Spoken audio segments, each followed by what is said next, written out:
অন্যদিকে আবারও চলন্ত গাড়িতে অগ্নিকাণ্ডের ঘটনা। অল্পের জন্য রক্ষা পেয়ে গেছে চালক। সেবকের আগে জাতীয় সড়ক আর সেখানে এই ঘটনা ঘটে। সাফারি পার্কের কাছেই গাড়িতে আগুন লেগে যায়। ঠিক কি ঘটেছে আপনাদের দেখাচ্ছি সেই ছবি। ফের চলন্ত গাড়িতে অগ্নিকাণ্ডের ঘটনা। অল্পের জন্য চালক রক্ষা পেয়েছে। জাতীয় সড়কের কাছে এই ঘটনা ঘটে। সেবকের আগে সাফারি পার্কের কাছে গাড়িতে আগুন লাগে। ধোঁয়া বেরোতে দেখেই চালক নেমে যান। দাউ দাউ করে গাড়িটি জ্বলতে থাকে।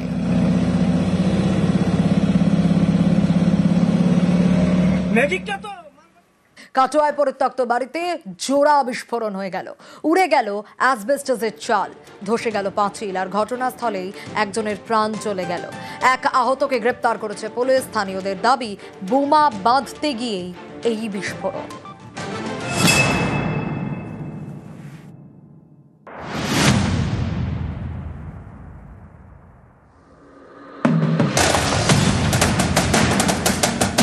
শুক্রবার রাত তখন প্রায় 8:30। কাটোয়ার রাজুয়ায় পরিত্যক্ত বাড়িতে পরপর দুটো বিস্ফোরণ। বিস্ফোরণের তীব্রতায় উড়ে যায় অ্যাসবেস্টসের চাল।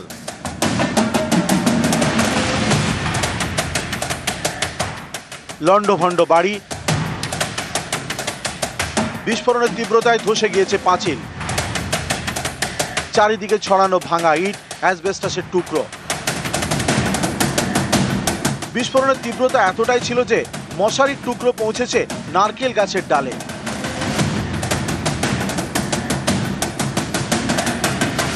বিস্ফোরণে প্রাণ গিয়েছে একজনের। তার নাম বরকত কারিগর, বয়স 29, বাড়ি বীরভূমের নানুরে। পুলিশে বলে গিয়েছে যে মরে গিয়েছে। আচ্ছা, এইভাবে মরেছে তাও জানি না। যে বাড়িতে বিস্ফোরণ হয়েছে, স্থানীয়দের দাবি তা বেশ কিছুদিন ধরে ফাঁকা পড়ে। বাড়ির মালিক মন্টু শেখ সম্প্রতি মারা যান। পরিবারের সদস্যরা বাড়ি ছেড়ে অন্য জায়গায় চলে গিয়েছেন। এই ফাঁকা বাড়িতে ডেরা তৈরি করে বাইরের লোকেরা। অভিযোগ, সেখানেই চলতো বোমা বাঁধার কাজ। শুক্রবার সেখানেই বিস্ফোরণ। যার বাড়ি তার মেজো ছেলেটা যাতায়াত করতো, ছাগল বাঁধতো, গরু বাঁধতো, আসতো, রাতে শুতো। মানে রাজুয়ার গ্রামের লোক বিশ্বাস করতে পারছি না যে বোম ব্লাস্ট হয়েছে। সবাই বলছে হয় সিলিন্ডার ব্লাস্ট হয়েছে, নাহলে বাজ পড়েছে। ওইরকম তো কারবার নাই। স্থানীয়দের দাবি, বিস্ফোরণের পর কয়েকজন পালিয়ে যায়। আহত অবস্থায় ধরা পড়ে এলাকারই বাসিন্দা তুফান চৌধুরী। তাকে গ্রেপ্তার করেছে পুলিশ। আমরা শুয়েছিলাম মশারাই জল দিয়ে, আমরা বলছি মনে হয় বাজ পড়ছে, দু মুখে অন্ধকার গড় গড় গড় গড় গড় করছে। আর আমরা তখন আন্ধারে দেখতে পেয়েছি না, ছুটে যাতে পারলাম না। কজন কবার বাস্ট হয়েছে? কটা আওয়াজ শুনেছে? দুবার। কাটোয়া থেকে রণদেব মুখোপাধ্যায়, নিউজ 18 বাংলা।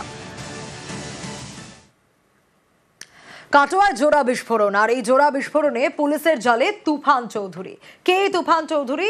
যে তুফান কাটোয়া পুরসভার প্রাক্তন কাউন্সিলর জঙ্গল শেখের শাগরেদ বলে দাবি করছেন স্থানীয়রা। এর আগেও দুবার গ্রেপ্তার করা হয়েছে তুফানকে। পুলিশের খাতায় নাম রয়েছে এই জঙ্গলেরও।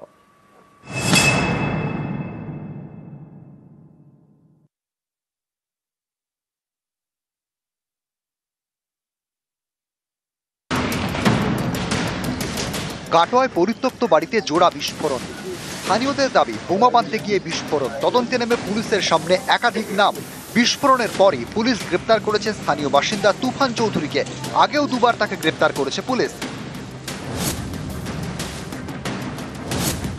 2022 সালে তুফানকে অস্ত্র আইনে গ্রেপ্তার করে পুলিশ। 2024 সালে ডাকাতির অভিযোগে গ্রেপ্তার। 3 দশক আগে জেল থেকে ছাড়া পায় তুফান। তারপরেই বিস্ফোরণের মামলায় গ্রেপ্তার। বোমে ওই নষ্ট হয়েছে। হ্যাঁ, আর আমি কিছু জানি না না, আমি কোনো দিন জানতাম না। আর আমাকে কোনো দিন আমাকে কিচ্ছু বলতো না। তুফানকে এইসব করতো নাকি? না, কোনো দিনকার জন্য কোনো পক্ষে করছে না। এই শয়তান লেগেছে মনে হয় ওর পেছুতে, কোনো শয়তানের কারণে হচ্ছে ওইটা। এই যে বাড়িটা কার? মন্টু শেখ। হ্যাঁ, স্যার বাড়িতে কি কেউ থাকতো না? এখানে শুনছি নাকি ওখানে বাড়ি করেছেন ওনারা, ওখানে থাকেন। এখানে ছাগল টাগল বাঁধা হয়, কিন্তু ওনারা আসেন, যাতায়াত করেন এখানে। ঘরে ওখানে বোমা বাঁধছিল। উনি পয়সার অভাবে করছিলেন কিনা, বোমা পাচার করেন কিনা, এটা তুফান চৌধুরী ঠিক বলতে পারে। এই তুফানের সূত্র ধরে উঠে এসেছে আরেকজনের নাম। স্থানীয়দের দাবি, এই তুফান কাটোয়া পুরসভার প্রাক্তন কাউন্সিলর জঙ্গল শেখের শাগরেদ। কিশোর বয়সে চুরিতে হাতে খড়ি জঙ্গলের। গাঁজা পাচারের অভিযোগে একাধিকবার গ্রেপ্তার করা হয়। জঙ্গল শেখের নামে রয়েছে 42টি মামলা। এর মধ্যে বর্ধমান, নদিয়া মিলিয়ে 18 খুনের অভিযোগ। 2017 সালে কংগ্রেস কর্মী খুনের অভিযোগে তাকে গ্রেপ্তার করে পুলিশ। 2024 সালে জেল থেকে ছাড়া পায়। ওই বছরে ডাকাতির অভিযোগে তাকে ফের গ্রেপ্তার করে পুলিশ। এবছরে জানুয়ারিতে জামিন পায়। কাটোয়া বিস্ফোরণের ঘটনায় তদন্তকারীদের নজরে এই জঙ্গল শেখ। কাটোয়া থেকে রণদেব মুখোপাধ্যায়, নিউজ 18 বাংলা। নজর এবার কোচবিহারের ঘটনার আপডেটের দিকে। গুলিবিদ্ধ তৃণমূল নেতা, গ্রেপ্তার বিজেপি বিধায়কের ছেলে, আর যার জেরেই সরগরম কোচবিহারের রাজনীতি। মন্ত্রী তথা দিনহাটার তৃণমূল বিধায়ক উদয়ন গুহর হুঁশিয়ারি, ছেলে বাবা সবাইকে গ্রেপ্তার করা উচিত। পাল্টা বিজেপি বিধায়কের দাবি, সবই তাকে ফাঁসানোর জন্য।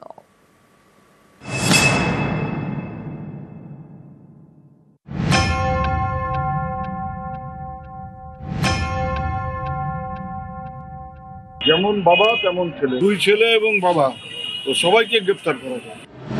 মিথ্যা মামলায় তো বিজেপি কর্মীদের ফাঁসাবে, এটাই আর কি, ওদের তো আর কিছু করতে পারবে না। কোচবিহারে বাড়ির সামনেই গুলিবিদ্ধ তৃণমূল নেতা রাজু দে। গ্রেপ্তার স্থানীয় বিজেপি বিধায়ক সুকুমার রায়ের ছেলে, যার জেরে উত্তপ্ত কোচবিহারের রাজনীতি। তুঙ্গে তৃণমূল বিজেপি সংঘাত। যেমন বাবা তেমন ছেলে, দুই ছেলে এবং বাবা, তো সবাইকে গ্রেপ্তার করা যায়। তবে এই গুন্ডামি কেউ বরদাস্ত করবে না। যদি মনে করে যে গুন্ডামি করে কুচবিহার আবার দখল করবে, ওটা ভুল রাস্তায় হাঁটছে। এর জন্য ওদের প্রচুর খেসারত দিতে হবে।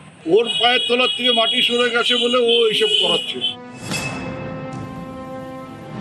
মিথ্যা মামলায় তো বিজেপি কর্মীদের ফাঁসাবে, এটাই আর কি, ওদের তো আর কিছু করতে পারবে না। ওদের তো এইখানে লোক নাই উত্তর বিধানসভায়, এখন কেসে ফাঁসানোর চেষ্টা করবে।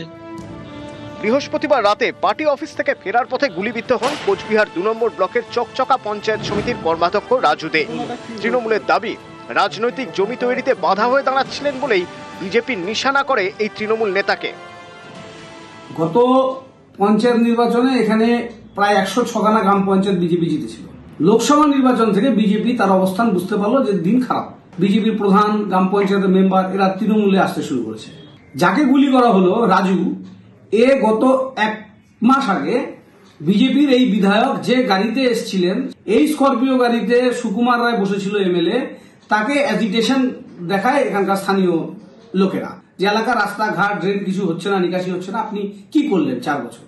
সুকুমার বুঝতে পারে যে যদি রাজু রায়কে শেষ না করা যায়, উত্তর বিধানসভা কেন্দ্রে ও নিশ্চিত পরাজয়ের সম্মুখে দাঁড়িয়েছে।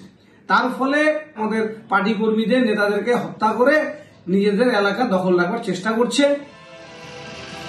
তৃণমূলের অভিযোগের প্রেক্ষিতে গ্রেপ্তার করা হয়েছে কোচবিহার উত্তরের বিজেপি বিধায়ক সুকুমার রায়ের ছেলে দীপঙ্করকে।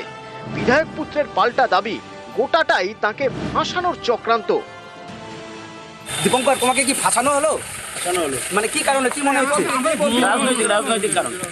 রাজনৈতিক কারণ, তদন্ত করে পুলিশ বুঝবে। গুলিবিদ্ধ তৃণমূল নেতা, তাকে ঘিরেই এখন সরগরম রাজনীতি। নিউজ 18 বাংলা।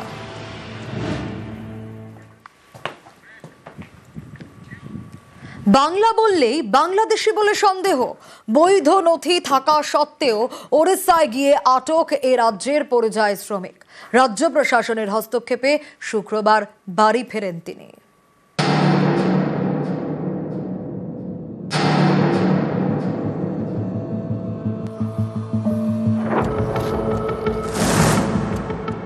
ইনি শেখ হানিফ আলী,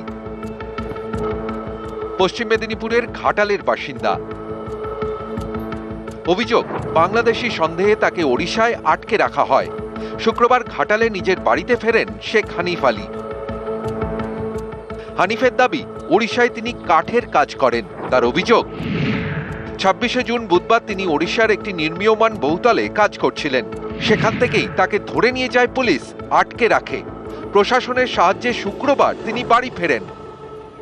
খবর হয়েছিল, খবর হতে থানা ফানা থেকে সব লোক দিয়ে পাড়িয়ে ছাড়িয়েছে। ওই লেগে আসতে পেরেছি, নাহলে তো আসতে পারতো। কিভাবে আটকে রেখেছিল? ওরা ওই বাংলাদেশি বলে আটকে রেখেছিল, ধরে নিয়েছে, থানাতে রেখেছিল।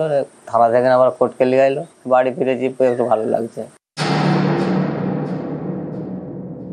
ভয়ে ভয়ে দিন কাটাচ্ছিল, কি করে চলবে, কি করে কি হবে, স্বামীটা আসবে না আসবে নি। আমার স্বামী এসছে, বাড়ি ফিরেছে, আমার খুবই খুশি। আমার স্বামীকে ফিরিয়ে দিয়েছে, তাদেরকেও ধন্যবাদ।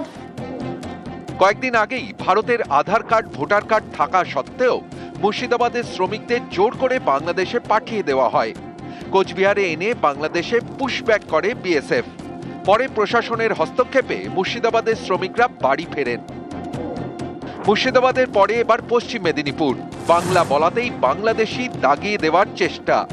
ওড়িশা থেকে ঘাটালে ফিরলেন পরিযায়ী শ্রমিক। পশ্চিম মেদিনীপুর থেকে সুকান্ত চক্রবর্তী, নিউজ 18 বাংলা।